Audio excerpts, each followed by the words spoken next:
When my son told me he was signing over my power of attorney to my daughter-in-law, I collapsed right there in my kitchen. Days later, I was watching as they emptied my bank accounts into theirs. That's when I realized family ties can sometimes be the ropes they use to hang you with. If you're watching this, hit that subscribe button and comment where you're from. Trust me, this story takes more twists than a mountain road in a thunderstorm, and you'll want to be here for the ride. My name is Eleanor Parker. For 68 years, I lived what most would call a blessed life in our little town of Maplewood. My late husband Richard built a successful construction company from nothing but calloused hands and determination. When he passed 3 years ago, he left me financially secure with a substantial inheritance. Our life's work meant to support me and eventually pass to our only son, Jonathan. I never thought I'd be the kind of woman telling a story like this. The kind that makes strangers gasp and friends whisper. But here I am. Jonathan was always my pride and joy. Smart as a whip with his father's work ethic and my stubborn streak. When he brought Lydia home 5 years ago, I tried to be happy for him. She was beautiful, charming, and seemed to adore my son. But something about her smile never quite reached her eyes. "She's just nervous to meet you, Mom," Jonathan said when I mentioned it. "Give her time." So I did. I welcomed her into our family with open arms. I even invited them to move into the guest house on my property when they were between homes. Looking back, that's when the nightmare began. It started small. Lydia suggesting I looked tired, that maybe managing the finances was becoming too much for me. Jonathan worrying I might be showing early signs of confusion when I couldn't find my reading glasses, the ones Lydia had helpfully moved to another room. "We just want to help, Eleanor," she'd say, her hand on mine, those calculating eyes watching my reaction. "You've done so much for everyone else.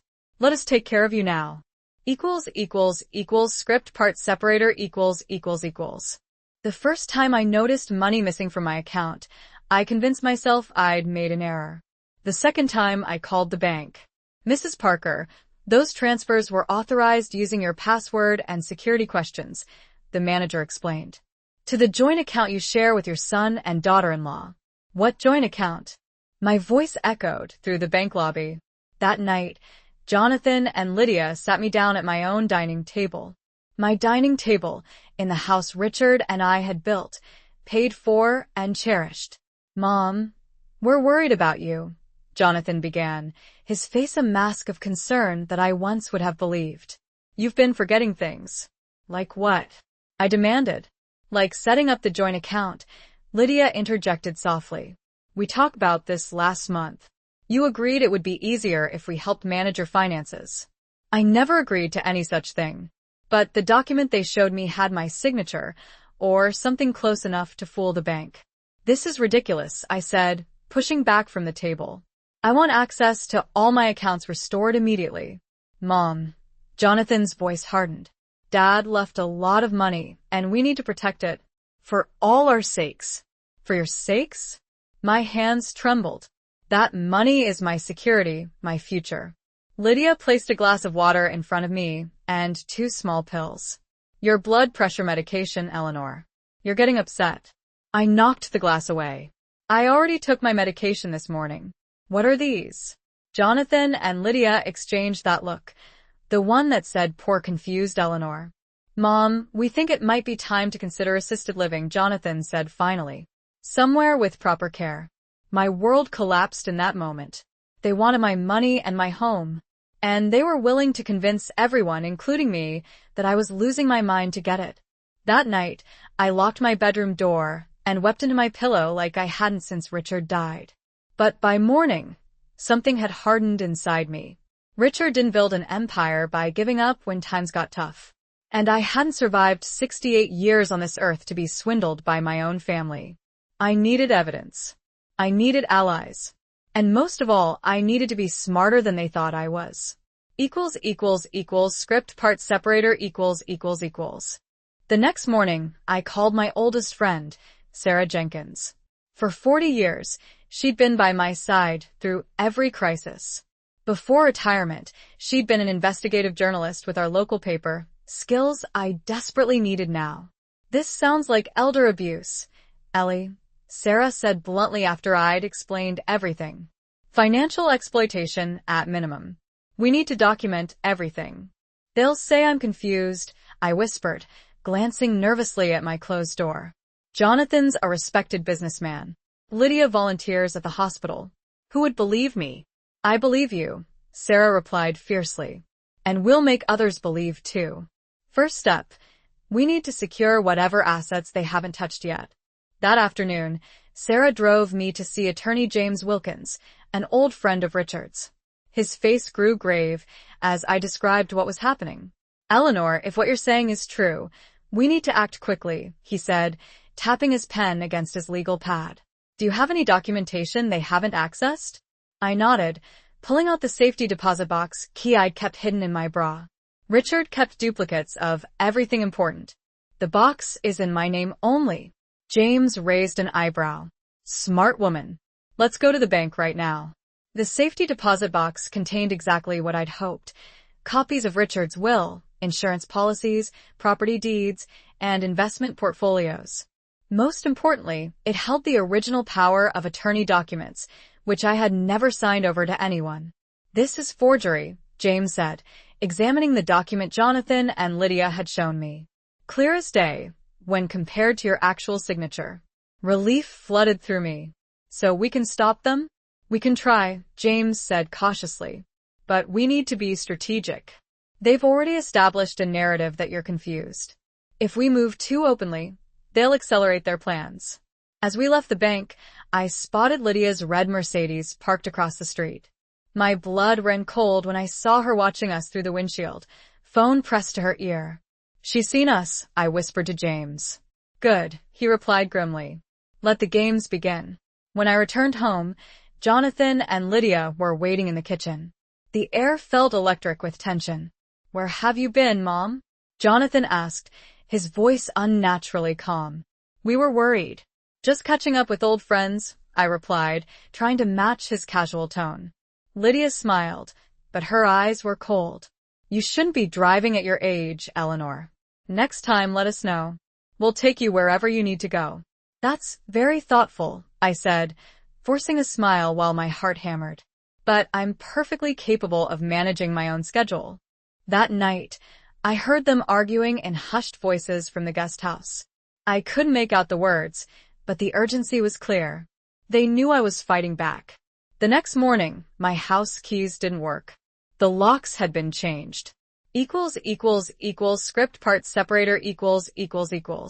I stood on my own porch, locked out of the home Richard and I had shared for 40 years.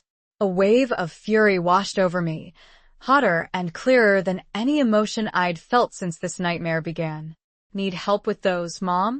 Jonathan appeared behind me, dangling a new set of keys. We had the locks changed for your safety. You left the front door wide open yesterday. I've never left my door unlocked in my life, I said through clenched teeth. He shrugged. See what I mean? You don't even remember doing it. Inside, I found Lydia in my kitchen, sorting through my prescription bottles. She barely looked up when I entered. Just organizing your medications, Eleanor. You've been mixing them up. Put those down, I said quietly. She glanced up, startled by my tone. Don't be silly. I'm helping you, I said. Put them down. I snatched the bottles from her manicured hands. This ends now. Both of you, out of my house. Jonathan stepped between us. Mom, you're having an episode. We should call Dr. Mercer. Call whoever you want. This is my house, and I want you out. Our house, Lydia corrected smoothly. Jonathan's name is on the deed now. Remember signing the papers last month? My blood ran cold. I never signed anything. She produced a document from her purse, another forgery with what looked like my signature transferring partial ownership to Jonathan. This is fake, I hissed. Mom. Jonathan's voice dripped with false concern. We have witnesses who saw you sign. The realtor, the notary. Why would all those people lie? Because you paid them, I thought. But I held my tongue. James had warned me not to show my hand too early. I need to lie down, I said instead, feigning defeat. Once in my bedroom, I called Sarah from the burner phone she'd given me. They've forged property documents, I whispered. They're trying to take the house. Already on it, Sarah replied.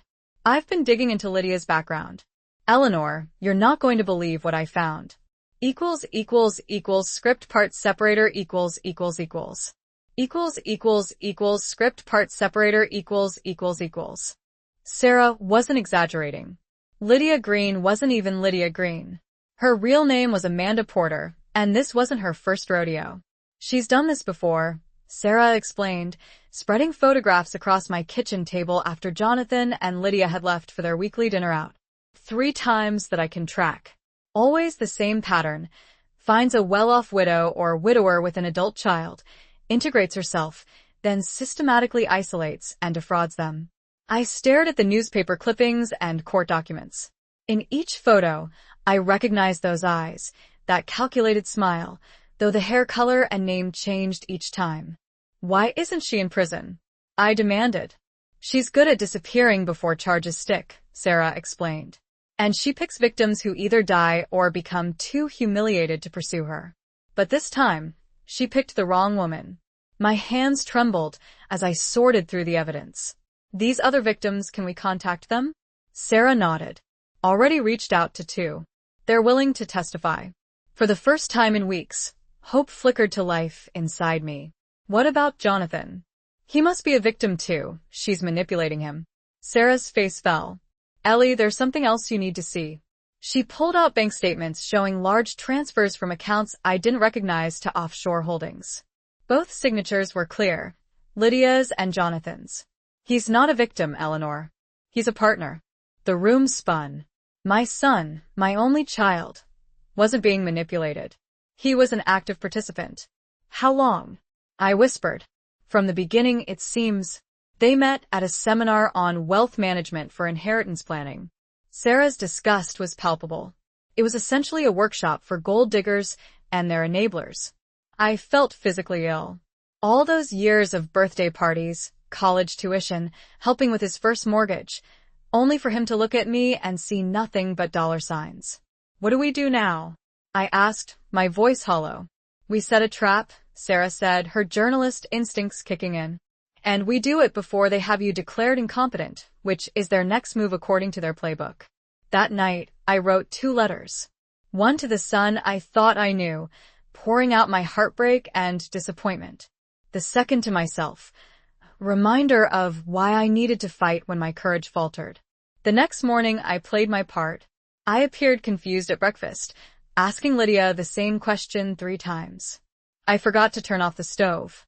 I signed the paper Jonathan put in front of me without reading it.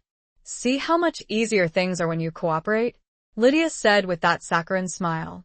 Little did she know, the document I'd just signed was actually a fake, prepared by James to look like a bank authorization but legally meaningless. The real plan was already in motion. Script part separator . As I played the confused old woman, Jonathan and Lydia grew bolder. They began discussing my condition openly in front of me, as if I couldn't understand. I've scheduled that appointment with Dr. Mercer, Lydia announced over dinner one evening. He's the best geriatric psychiatrist in the state. Wonderful, Jonathan agreed. Mom needs specialized care before things get worse. I stared at my plate, seething inside but maintaining my vacant expression.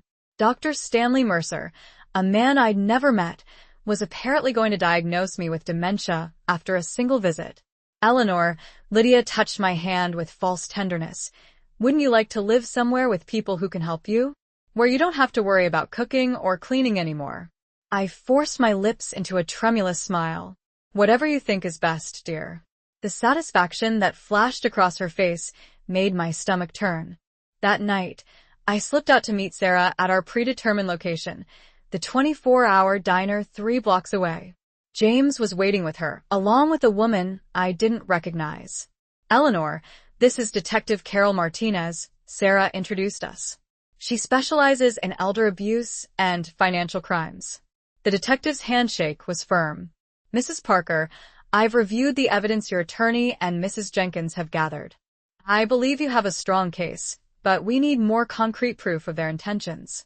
They're scheduling a psychiatric evaluation to declare me incompetent, I said, keeping my voice steady despite my racing heart. Once that happens, they'll have complete control. James nodded grimly. We need to move quickly. I've contacted the bank about the fraudulent transfers, but without criminal charges, recovering the money will be difficult. Script part separator ===. Detective Martinez leaned forward, her dark eyes intense. Here's what we're going to do. You're going to attend that psychiatric evaluation with Dr. Mercer. But he's working with them, I protested. We don't know that for certain, James interjected. But even if he is, it works in our favor. Sarah nodded. We need them to show their hand completely. The evaluation is scheduled for Thursday, which gives us 3 days to prepare. Detective Martinez placed a small device on the table. This is a recording pen. Completely legal in this state when one party consents to the recording. I picked it up gingerly. It looked exactly like an ordinary ballpoint pen. Wear it to the appointment, she continued. We need to catch them discussing their plans explicitly. The financial evidence is strong, but judges respond better to clear statements of intent. And what if Dr. Mercer really does declare me incompetent? The fear that had been gnawing at me burst forth. What if he convinces everyone I'm losing my mind? James placed a reassuring hand on mine. I've arranged for an independent evaluation with Dr. Lillian Chin, one of the most respected geriatric specialists in the country. She'll provide an unbiased assessment. Meanwhile, Sarah added, I've been building a dossier on Lydia's previous identities. 2 of her former victims have agreed to speak with Detective Martinez. What about Jonathan? I asked, my heart breaking all over again at the thought of my son. The 3 exchanged uncomfortable glances. Eleanor, James said gently, the evidence against Jonathan is substantial. Bank records show he's been actively participating in moving your assets offshore. We have to consider the possibility that he's been working with Lydia from the beginning, Detective Martinez added. I closed my eyes, feeling tears threatening to spill. My own son. My sweet boy who once brought me dandelions and promised to take care of me when I got old. I understand, I said finally, straightening my shoulders. What else do I need to do? Script part separator ===. For the next 3 days, I maintained my facade of increasing confusion, all while gathering evidence. I left the recording pen running during conversations with Jonathan and Lydia, capturing damning statements they thought I was too addled to comprehend. Once moms declared incompetent, we can liquidate the investment portfolio, Jonathan told Lydia when they thought I was napping nearby. The Cayman account is ready. How soon after the evaluation can we move her to that facility in Arizona? Lydia asked. This playing nurse routine is getting old. Dr. Mercer promised to expedite his report. 2 weeks max, then she's out of our hair. The house goes on the market next month. Each word was a knife in my heart, but also ammunition for the battle ahead. Thursday arrived. Jonathan drove me to Dr. Mercer's office, a sleek building downtown that looked more like a corporate headquarters than a medical practice. Mom, just answer the doctor's questions honestly, Jonathan advised, his arm around my shoulders as we walked in. He's here to help. Dr. Mercer was younger than I expected, with an expensive haircut and a smile that didn't reach his eyes. Mrs. Parker, pleasure to meet you. Your son has told me so much about your challenges. The evaluation was clearly choreographed. Every question seemed designed to expose confusion. Rapid-fire queries about dates and times, complicated arithmetic problems, requests to recall lists of unrelated words. I deliberately answered some correctly, others incorrectly, just enough to seem impaired but not completely incompetent. All the while, the recording pen in my sweater pocket captured everything. When we finished, Dr. Mercer invited Jonathan into the office while I waited outside. The thin walls couldn't completely muffle their conversation. Definitely early-stage dementia, possibly Alzheimer's, Dr. Mercer pronounced confidently after spending all of 40 minutes with me. I'll have my report ready by Monday. Perfect timing, Jonathan replied. We've found a memory care facility that can take her immediately. Script part separator ===. I lingered by the door, my recording pen capturing every damning word. Financially, is everything in order? Dr. Mercer asked, his voice dropping to a near whisper. Almost, Jonathan replied. Once I have guardianship, the remaining transfers will be simple. And my consultation fee will be doubled, as agreed. Just make sure that report leaves no room for questions. My hands trembled with rage as I shuffled back to my seat in the waiting room, playing the confused old woman while fury burned inside me. When Jonathan emerged, his face was a mask of false concern. Good news, Mom. Dr. Mercer is going to help us get you the care you need. That's nice, I mumbled, eyes downcast while inwardly I was calculating how many years in prison conspiracy to commit elder fraud would get them both. The next day, I met with Dr. Lillian Chin, a sharp-eyed woman in her 60s who spent 3 hours conducting a thorough evaluation. Mrs. Parker, she said when we finished, I see absolutely no evidence of cognitive impairment beyond normal aging. Your memory, reasoning, and executive function are all well within normal ranges for your age. Thank you, I whispered, tears of relief springing to my eyes. Has someone suggested otherwise? Her gaze was piercing. When I explained the situation, her expression hardened. This is unconscionable. I'll have my report ready immediately, and I'm prepared to testify if needed. Saturday morning, Jonathan and Lydia left for what they called a wellness retreat. In reality, a meeting with a real estate agent to discuss listing my house, according to their text messages that Sarah had somehow accessed. With them gone, our plan accelerated. Script part separator equals. The moment they pulled out of the driveway, James, Sarah, Detective Martinez, and a forensic accountant named Terrence arrived. We had exactly 48 hours to gather and document everything before Jonathan and Lydia returned. While I provided access to my personal papers, Terrence traced the money trail through my accounts. What he found was worse than we'd imagined. They've moved over $2 million offshore already, he announced grimly, tapping at his laptop. And they've taken out a reverse mortgage on your house using the forged deed transfer. How did I not see this coming? I whispered, staring at the printouts showing my dwindling assets. Because they're professionals, Detective Martinez replied. Lydia, or Amanda, has perfected this scheme, and your son provided the perfect insider access. By Sunday evening, we had compiled overwhelming evidence, forged documents, fraudulent transfers, recorded conversations discussing their plans to have me declared incompetent, and testimony from Lydia's previous victims. Are we ready to move? I asked, exhausted but determined. James nodded. I've filed for an emergency injunction to freeze all accounts. Detective Martinez has warrants ready. When they return tomorrow, we'll be waiting. What about Jonathan? I asked, my voice breaking. He's still my son. The room fell silent. Finally, Sarah spoke. Ellie, we can't protect him from this. The evidence against him is irrefutable. Script part separator equals. I know, I whispered. But a mother's heart doesn't surrender easily, even in the face of betrayal. Monday morning arrived with thunderclouds gathering, a fitting backdrop for the confrontation to come. I sat at my kitchen table, hands wrapped around a mug of tea that had long gone cold, listening for the sound of Lydia's Mercedes in the driveway.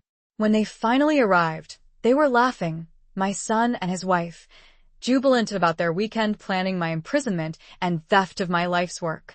Mom, we're home. Jonathan called out, his voice cheerful as they entered through the kitchen door. How was your weekend? Enlightening, I replied, my voice steady despite my pounding heart. They froze at the sight of Detective Martinez standing by the refrigerator, Sarah and James seated at the table beside me. What's going on? Lydia's smile vanished. Who are these people? I think you know exactly what's going on, Lydia, I said. Or should I call you Amanda? The color drained from her face. Jonathan's eyes darted between us, calculating. Mom, you're confused again, he began, but I cut him off. No, Jonathan. For the first time in months, I'm seeing everything with perfect clarity. Detective Martinez stepped forward, badge in hand. Jonathan Parker, Lydia Parker, I'm placing you both under arrest for elder abuse, fraud, identity theft, and conspiracy. This is ridiculous. Jonathan exploded. Mom has dementia. She doesn't know what she's saying. Is that right, Dr. Chin? I said. From the doorway, Dr. Lillian Chin emerged with her official report. Actually, Mrs. Parker is of completely sound mind. Unlike Dr. Mercer, I wasn't paid to diagnose a condition that doesn't exist. Script part separator script part separator . You're making a huge mistake, Lydia hissed, her designer purse clutched to her chest like a shield. Eleanor is confused. She's been forgetting things for months. Really? I removed the recording pen from my pocket. Tell me, was I confused when you discussed moving me to Arizona after Dr. Mercer's fraudulent diagnosis? Or when you planned to liquidate my investment portfolio? Her eyes widened as I played the recording of their conversation. This is illegal, Jonathan sputtered. You can't record people without their consent. Actually, she can, James interjected. Single-party consent is perfectly legal in this state. As Detective Martinez read them their rights, Lydia's composure finally cracked. She lunged toward Jonathan, her perfectly manicured nails like claws. You said this would be easy, she shrieked. You promised me she was a pushover. Officers pulled them apart as they began turning on each other, the perfect partnership dissolving into mutual accusations. It was her idea. Jonathan pointed at Lydia. She's done this before. He approached me. Lydia countered. Said his mother was sitting on a fortune they deserved. I watched my son, my flesh and blood, being handcuffed and led toward the police car. Despite everything, my heart felt like it was being torn from my chest. Jonathan, I called out. Why? He turned, his face a mask of bitterness I'd never seen before. Because you and Dad always made me work for every penny while you sat on millions. I built his company while he took the credit. This was my inheritance, my right. Script part separator . I stared at my son, stunned by the venom in his voice. This wasn't the boy I raised. Somewhere along the way, entitlement had poisoned his heart. As they were led away, Lydia turned back with a chilling smile. This isn't over, Eleanor. People like us always land on our feet. I believed her. People like Lydia, predators, were survivors. But now I was ready for whatever came next. The following weeks passed in a blur of legal meetings, court appearances, and painful revelations. The investigation uncovered the full extent of their scheme, not just against me, but 5 other victims across 3 states. Lydia had perfected her predatory craft over a decade. More devastating was learning that Jonathan had been embezzling from the company for years, even while his father was alive. Richard's heart attack might have been triggered by the stress of discovering financial discrepancies he couldn't explain. They were denied bail due to flight risk. James worked tirelessly to freeze and recover what assets he could, though much of my money had vanished into offshore accounts. We've recovered about 40%, he told me gently. The rest may be gone for good. It's just money, I replied, surprising myself with how little it mattered now. I can rebuild. Sarah squeezed my hand. That's the Eleanor I know. The preliminary hearing was scheduled for May 15th. I expected it to be difficult, but nothing prepared me for what happened when we arrived at the courthouse. Television cameras crowded the courthouse steps. A reporter thrust a microphone toward me as we approached. Mrs. Parker, how does it feel to be betrayed by your own son? James stepped between us. No comment. My client will speak when appropriate. Inside, the courtroom buzzed with whispers. I held my head high as I walked to my seat, refusing to be diminished by curious stares. When they brought Jonathan and Lydia in, both in jumpsuits and handcuffs, I forced myself to look directly at them. Jonathan avoided my eyes, but Lydia stared back with cold defiance. The proceedings began normally enough, but during the presentation of evidence, something extraordinary happened. The bailiff approached the judge with a note. After reading it, the judge called for a brief recess. When court resumed, a surprise witness was called. Richard Morris, a former business associate of Lydia's from her days as Amanda Porter. Mr. Morris took the stand, his hands trembling. I worked with the defendant for 3 years. We targeted elderly individuals with substantial assets. And was this defendant aware of the illegal nature of these activities? The prosecutor asked. Absolutely. He gestured toward the gallery. In fact, we documented everything. A collective gasp rippled through the courtroom as Morris revealed he'd been wearing a wire for the FBI. For months, he'd been gathering evidence against Lydia and her network as part of a plea deal for his own crimes. The bombshell. This wasn't just about me. It was about a multi-state elder fraud ring that had stolen from dozens of victims, with Lydia as one of the key organizers. When the recording of Lydia coaching Jonathan on how to manipulate me played through the courtroom speakers, I watched my son's face crumble with the realization of how thoroughly he'd been used. She approached me. Her voice on the recording said, "Wealthy widow with only one heir, perfect target.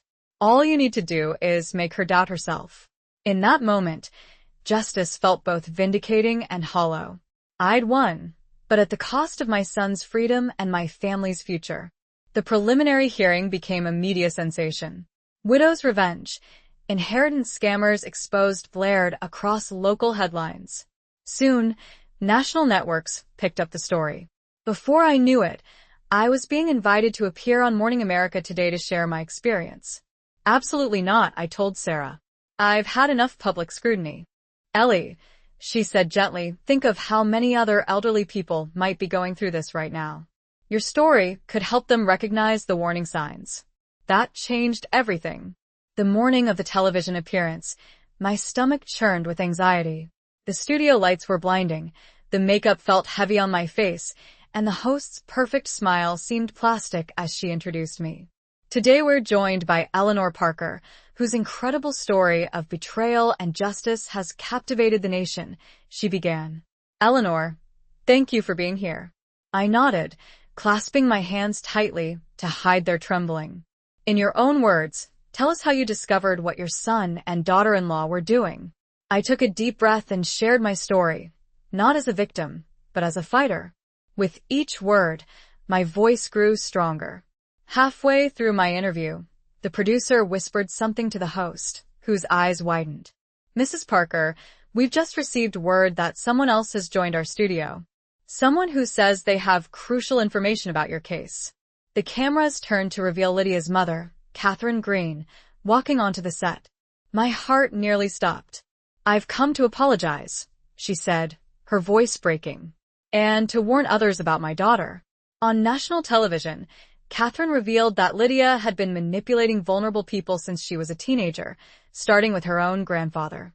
She provided documents, photographs, and devastating personal testimonies that would ultimately seal the prosecution's case.